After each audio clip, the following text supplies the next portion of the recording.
Pessoas que desapareceram quando crianças, o que aconteceu? Fui sequestrado por 3 dias quando tinha 12 anos. Mas não foi um estranho que me levou. Foi meu próprio pai que havia sido legalmente proibido de me ver após o divórcio. Ele me buscou na escola alegando que havia uma emergência familiar. E então dirigiu até uma cabana a 4 estados de distância, onde passou 72 horas tentando me convencer de que minha mãe era a vilã. O FBI nos encontrou porque ele esqueceu de desativar o compartilhamento de localização do celular dele. Meus pais tiveram um divórcio brutal quando eu tinha 10 anos, do tipo em que os advogados ficam ricos e os filhos ficam traumatizados. Meu pai bebia muito e se tornou instável, aparecendo bêbado na minha escola, ligando para minha mãe dezenas de vezes por dia e até invadindo nossa casa às 3 da manhã. Minha mãe o encontrou parado ao lado da minha cama, apenas me observando dormir. Depois disso, meu pai só tinha permissão para visitas supervisionadas 2 vezes por mês. Ele odiava isso, reclamando o tempo todo sobre como o sistema era manipulado contra os pais e como minha mãe tinha me envenenado contra ele. Eu não tinha sido envenenado. Eu tinha testemunhado tudo em primeira mão. 2 meses depois, ele desapareceu completamente. Mamãe ficou aliviada, mas preocupada que ele estivesse planejando algo. Ela trocou nossas fechaduras e pediu para a escola adicionar a foto dele à lista de pessoas não autorizadas. Em uma tarde de terça-feira, a secretária da escola me chamou da aula de matemática. Seu pai está aqui para buscá-lo. Houve uma emergência familiar. Meu pai parecia normal. Havia tomado banho, estava bem vestido e completamente sóbrio. Ele mostrou a eles documentos com aparência oficial sobre minha avó ter sofrido um acidente de carro. Eu não questionei porque minha avó tinha 89 anos e parecia plausível. Sua mãe já está no hospital, ele disse enquanto entrávamos em sua caminhonete. Ela me pediu para te buscar imediatamente.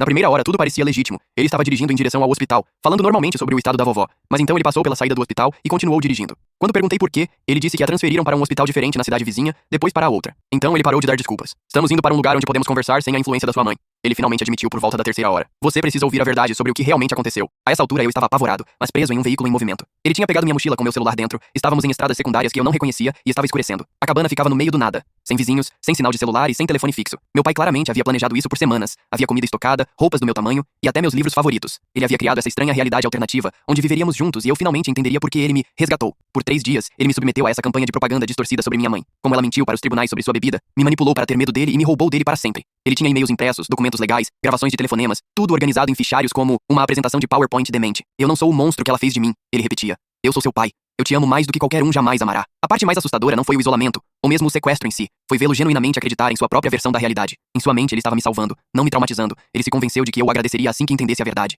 Enquanto isso, minha mãe ligou para a polícia 1 hora depois de eu não ter voltado para casa. A escola percebeu que havia sido enganada quando ela chegou em pânico, falando sobre uma emergência da qual eles nunca tinham ouvido falar. Um alerta Amber foi emitido imediatamente. O FBI se envolveu porque ele havia cruzado as fronteiras estaduais. O que meu pai não percebeu foi que ele nunca desativou o compartilhamento de localização do seu iPhone. Minha mãe ainda tinha acesso ao ID Apple dele de quando eram casados e nunca se removeu do plano de compartilhamento familiar. O FBI nos rastreou através do histórico de localização dele e encontrou a cabana no terceiro dia. Eu estava fazendo o dever de casa na mesa da cozinha quando ouvi helicópteros. O rosto do meu pai ficou pálido ao perceber o que estava acontecendo. Eles não entendem. Ele repetia enquanto os agentes cercavam a cabana. Eu estava tentando te salvar. Os agentes do FBI foram incrivelmente gentis comigo. Mas eu podia vê-los trocando olhares quando inspecionaram a sala de evidências do meu pai, com documentos impressos e fotos da minha mãe com um X vermelho desenhado sobre o rosto dela. Meu pai foi preso por sequestro, violação de uma ordem de restrição e por colocar uma criança em perigo. Ele pegou 8 anos de prisão federal. Ele está solto há 2 anos. Tenho 24 anos e ele ainda me envia cartas do outro lado do país, ainda tentando me convencer de que ele estava certo o tempo todo.